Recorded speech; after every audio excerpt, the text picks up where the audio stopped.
According to the National Coalition Against Domestic Violence, on average, almost 20 people per minute are physically abused by an intimate partner in the United States. Over 1 year, this adds up to more than 10 million women and men experiencing this violence. 1 in 3 women have been victims of some form of physical violence by a family member or partner. 1 in 7 women have been stalked by an intimate partner, and all of these women have reported feeling extremely scared that they or someone close to them would be harmed or even killed. Nationwide, around 20,000 calls to domestic abuse and violence hotlines are made every day. Women in the age group of 18 to 24 are the most likely to find themselves in a situation of domestic violence. Physical, mental, and sexual reproductive health effects have been linked with intimate partner violence, including adolescent pregnancy, unintended pregnancy in general, miscarriage, stillbirth, intrauterine hemorrhage, nutritional deficiency, abdominal pain, and other gastrointestinal problems. Neurological disorders, chronic pain, disability, anxiety, and post-traumatic stress disorder, as well as non-communicable diseases such as hypertension, cancer, and cardiovascular diseases. Victims of domestic violence are also at a higher risk for developing addictions to alcohol, tobacco, or drugs. The characteristics of abusers vary from relationship to relationship, but generally their main goal in an intimate relationship is to dominate and control their victim through clever manipulation tactics that allow them to maintain control. They often act in cycles consisting of periods of a loving and healthy relationship and periods of abuse. The cycle repeats itself, usually worsening as time goes by. Because each relationship and each abuser is different, not every cycle follows this pattern. Regardless, abusers purposely employ tactics that instill fear in their victims and maintain their control. The strategy abusers use is referred to as coercive control, which includes a combination of abusive tactics such as isolation, degradation, micromanagement, manipulation, stalking, physical abuse, sexual coercion, threats, and punishment. An abuser may use some of these tactics or vary when they use them, but combined and used over time, they are effective in establishing dominance over their victim. A partner who is dominant and controlling may have initially been loving, attentive, and charming.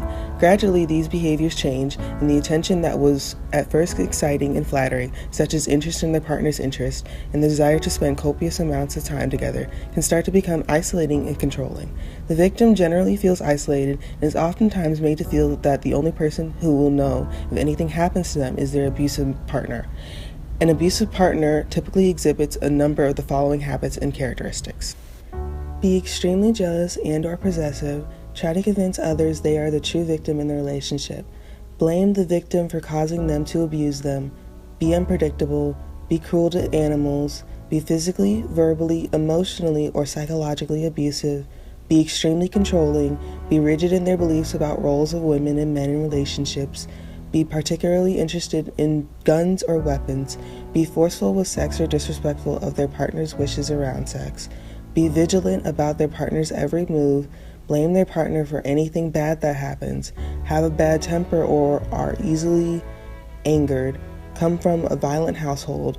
Sabotage birth control methods or refuse to honor agreed upon protection methods. Sabotage or obstruct their partner's ability to attend work or attend school. Control all the finances in the relationship.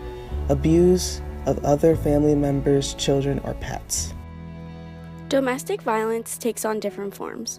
Battery is a pattern of abusive behavior that makes a person fearful for their physical and/or sexual safety and includes control, intimidation, and coercion.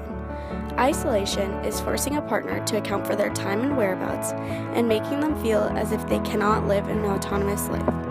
Emotional abuse is when the abuser taps into their partner's insecurities, insulting and degrading them while sending mixed messages. Financial abuse is when one partner controls all monetary resources or exploits the other's credit. The final form of domestic abuse is the threat of control of the children, when a partner must acquiesce to the abuser's needs, wants, or desires, or something will happen to the children. Although many abusers follow similar patterns, there is no typical victim. Victims come from all walks of life, different age groups and backgrounds, communities, lifestyles, education levels, cultures, ethnicities, and religion. When abuse victims are able to safely escape and remain free of their abuser, they often survive with long-lasting and sometimes permanent effects to their mental and physical health. relationships with friends, family, and children, their career, and their economic well-being. Victims of domestic violence experience an array of emotions and feelings from the abuse inflicted upon them, both within and following the relationship. They may also resort to extremes in the effort to cope with the abuse. Victims of domestic violence may want the abuse to end, but not the relationship, feel isolated, feel depressed, feel helpless, be unaware of what services are available to help them, be embarrassed of their situation, fear judgment or stigmatization if they reveal the abuse, deny or minimize the abuse or make excuses for the abuser, still love their abuser, withdraw emotionally, distance themselves from family or friends, be impulsive or aggressive, feel financially dependent on their abuser, feel guilt related to the relationship, feel shame, have anxiety, have suicidal thoughts, abuse alcohol and drugs, be hopeful that their abuser will change and or stop the abuse, have religious, cultural, or other beliefs that reinforce staying in the relationship, have no support from family and friends, fear cultural, community, or societal backlash that may hinder escape or support, feel like they have nowhere to go and no ability to get away, fear they will not be able to support themselves after they escape the abuser, have children in common with the abuser and fear for their and their children's safety if they leave, have pets or other animals they don't want to leave, be distrustful of local law enforcement, courts, or other systems if the abuse is revealed, have had unsupportive experiences with friends, family, employers, law enforcement, courts, child protective services, etc., and either believe they won't get help if they leave or fear retribution if they do.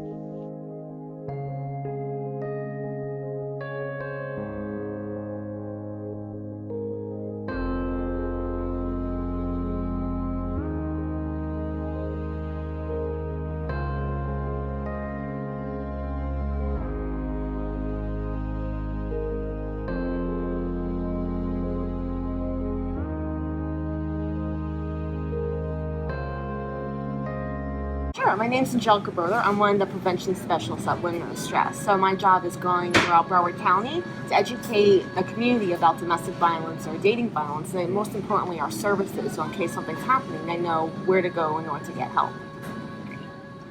What is a typical case that you see in the center during your work day? Well, for typical cases, a majority of the time women are the victims that do come through, and 50% of the time they have children under the age of 12 with them. And for outreach and residential, 50% of the participants in those departments are children. So they're youth. So we see a lot of mothers with their children, but we also have male victims that come in, the LGBT community, and just a variety of cases that sometimes it is really awful, a lot of physical violence, but then sometimes it can be more the emotional, verbal, that people feel like, oh, I don't even deserve to get help, it's not that bad, but all violence is bad.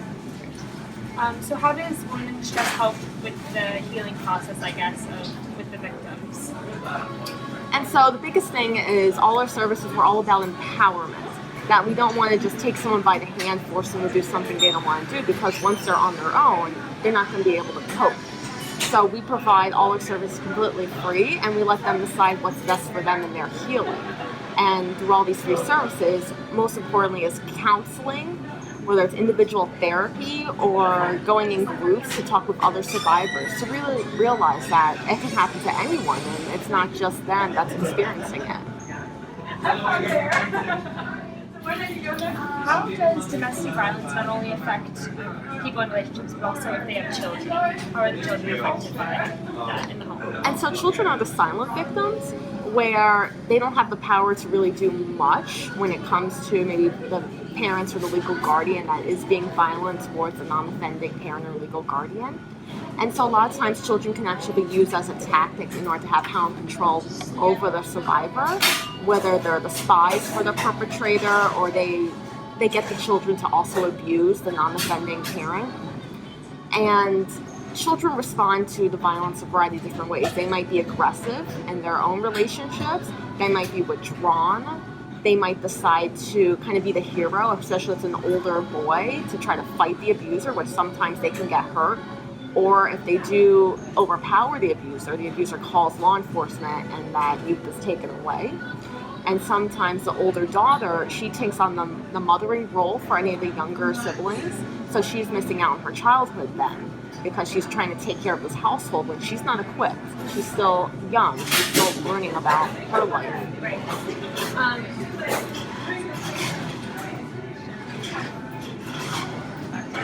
And if anything, too, children growing up in that environment are 2 times more likely to become future abusers or victims, depending on which parent legal guardian they're closest to. So, I remember my question. How come do you think victims have trouble leaving their situations at times? And that's because there's a lot of barriers to leaving. Sometimes it's the emotions that person wasn't violent like the first time they met them. They were able to fall in love, kind of start a life together. And then once they see their true colors over time, it's really hard to separate. Just like it's sometimes hard to break up with an unhealthy relationship. Like it's not abusive, but we know that this person's not good for us. But still, we want to leave, but we want to stay. It's a lot of those emotions. But think about finances. If that person has no money, where are they going to go? You can only stay with a friend, family member, a friend for so long. If they have children, what happens to the children? Domestic violence is a leading cause of homelessness here in Broward County. Not just people that are on the street, but term of homelessness, they have to stay with somebody. They technically don't have a home of their own. So you mentioned the financial aspect of it. Does Women in Distress help with career building or anything like that? If a woman doesn't, or a victim doesn't have a job? Certainly, and the big thing too with our services, if there's a police report, there's a good chance we can get victim relocation assistance from the government so that we can get them money in order to put a down payment on a house, maybe move from our own money. Sometimes we might buy bus tickets or plane tickets so they can leave the area, go stay with family if that's what's best for them. And also too, we just got an economic empowerment advocate that's been doing a lot of classes with participants. So we do resume building, financial wellness, trying to give them as many life skills as possible so once they do finally leave us, they can walk on their own. So what is the typical amount of time that a victim is at Women in Distress, would you say? Well, I know for residential, the average is 65 days, even though the max is 90, but sometimes for a case-by-case basis, we might make an extension based on the circumstances, but we're always trying to get people out because living in a communal environment like residential, it's not easy. There's a lot of people that don't get along. We have so many rules because again, we're a certified domestic violence center. We just can't have a lot of things happening that some people in their own home, they'd be completely comfortable with. And for outreach, sometimes people might come for a few months and they might leave us. Sometimes people come back after a few years. It's just varying by case basis. How many families can you hold in the center? So when it comes to residential, we only have 132 beds, one of the largest in Florida, but if we're helping 200 people in Fort Lauderdale alone, it's just never enough. And think about it, we have single individuals, small families, large families, and if at any time we're full, we try to work with our other certified centers or try to make other arrangements with our community partners. So how do you think we can take steps to prevent domestic violence or recognize it? And so probably the biggest thing is it's a lot of people are not comfortable talking about domestic violence. I do it as a living and I am very passionate about this, but when I do in presentations, a lot of people are like, oh, I don't want to hear this, or I want to just kind of ignore this from happening. So if we were more open about it, it makes it a lot easier for people to come forward because they know they won't be judged or they won't be blamed, that they know people will be there to support them because there is a lot of victim blaming and survivors of domestic violence, there's a stigma.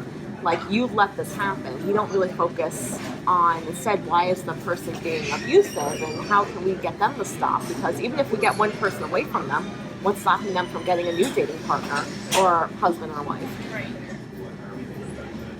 Can you just tell us a little bit about teen dating violence specifically? Sure, and again, because violence is a learned behavior, this is where we believe the true way in order to help the community is primary prevention. Trying to educate before violence occurs. So that's why we go into the middle schools and the high schools talking about dating violence. Because once someone starts dating, if they have the tools, they might be able to avoid it in the future. And so primary prevention has to be ongoing conversations. It can't just be a one-time presentation. The Florida Coalition Against Domestic Violence says it should be at least 8 or more. And so we really just want to talk about boundaries when we go into the schools, that if you're comfortable saying no, it's a lot easier to maybe leave a relationship, because coercion is probably the most prevalent kind of tactic that can happen.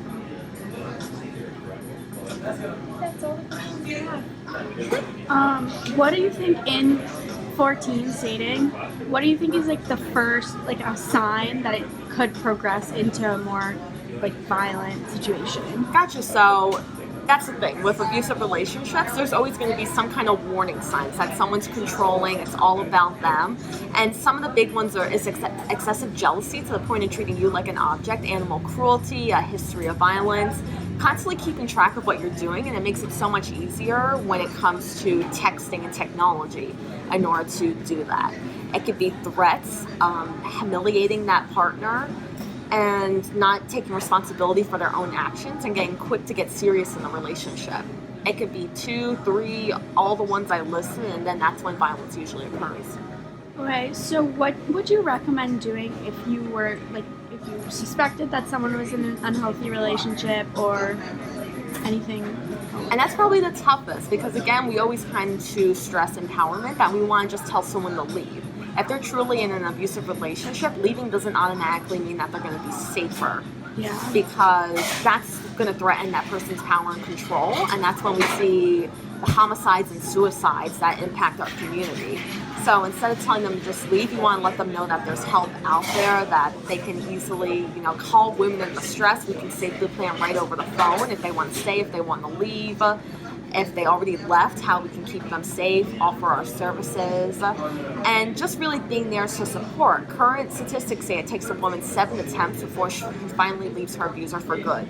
So that's 7 tries where I'm going to call a friend, or I'm going to leave, and I'm going to come back. And it can be very frustrating for people when they're trying to help. They're like, why do you keep going back? And again, it's understanding that people stay for a variety of different reasons, and we can't judge, because I'm sure we all do something that may not be good for us, but we're all individuals, and we want to be respected for our decisions. Okay. So how specifically can we, as members of the community, help women in distress? What? So certainly, biggest thing is help raising awareness, helping to educate individuals, because we educate not only youth, but all the way to professionals, whether it's law enforcement, any legal professional, judges, because we just recently had a case where a perpetrator of abuse tried to kill his girlfriend and her entire family, including their son, and the judge still mandated that they should have joint custody, when of course he already tried to kill everyone, but the judge didn't want to break up the family. So this is why we need to educate people about the dynamics, because again, if you think it's no big deal, this is why we're still going to have it continuing on. The church teaches us about the sacred and respectful relationship that God wants men and women to share as equals. Romans chapter 12, verses 9 through 12 state, "Let love be sincere. Hate what is evil. Hold on to what is good. Love one another with mutual affection. Anticipate one another in showing honor. Do not grow slack in zeal. Be fervent in spirit. Serve the Lord. Rejoice in hope. Endure in affliction. And persevere in prayer." 1 Corinthians chapter 12, verses 4 through 7 states, "Love is patient. Love is kind. It is not jealous. It is not pompous. It is not inflated. It is not rude. It does not seek its own interests. It is not quick-tempered. It does not brood over injury. It does not rejoice over wrongdoing, but rejoices with the truth. It bears all things, believes all things, hopes all things, and endures all things." 1 Peter chapter 4, verse 8 states, "Above all, love each other deeply, because love covers over a multitude of sins." Lastly, Ephesians chapter 5, verse 25 states, "Husbands, love your wives, just as Christ loved the church and gave himself up for her." In their 2002 statement entitled "When I Call for Help, a Pastoral Response to Domestic Violence Against Women," the United States Catholic bishops stated, "Violence against women, inside or outside the home, is never justified. Violence in any form, sexual, psychological, or verbal, is sinful. Often, it is a crime as well.